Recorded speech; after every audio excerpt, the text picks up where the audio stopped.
بسم الله الرحمن الرحيم. أنت سيدي بشي لبعض لبكون يصدح يلا بعطن أنا مدرياش يقولها الدجاج كدقنا الله سعانود وكنت تاجن عد أغلبية له أي تاجت هالكن سجاد في اللبان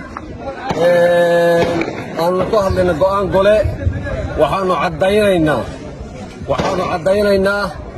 إن ما أنت صدح الله تغير يوم قال لي الله سعانود waxaanu cadaynaynaa in la duqeynayo goobihii caafimaadka waxaanu cadaynaynaa in la duqeynayo masaajidadii waxaanu cadaynaynaa in la duqeynayo kaalmihii shidaalka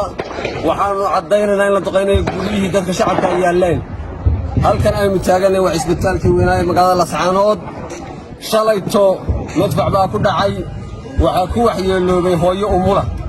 masaajidadii baa saaka gubanaya waxaanu cadaynaynaa beesha caalamka urur goboleedka igad jaamacadda carabta qaramada midoobay cid kasta oo damiir bini'aadantinimo ay ku jirto inaysan Lascaanood ku dagaalamayn argagixiso iyo Somaliland inaysan Lascaanood ku dagaalamayn Puntland iyo Somaliland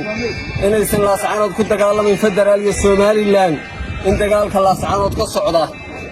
oo u dhaxeeyo shacabkii reer Lascaanood iyo ciidamadii Somaliland oo ka amar qaadanaya Muuse Biixi Cabdi waxaan leeyahay caalamka waxaan u cadaynayaa oo adugu degmada Lascaanood inaan Lascaanood argagixiso ka dagaalamayn waxaan cod dheer ku sheegayaa Lascaanood argagixiso ka dagaalami mayso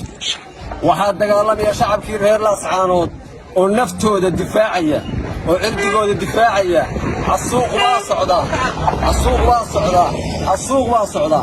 waxaan leeyahay Muuse Biixi Cabdi haddii dalkan inuu rajo kuugu hadhay haddii dadkan aad inuu rajo ka rabtid haddii dawladnimada aad sheegaysay aad damac dambe kaaga hadhay la bax ciidamadaada haddii kale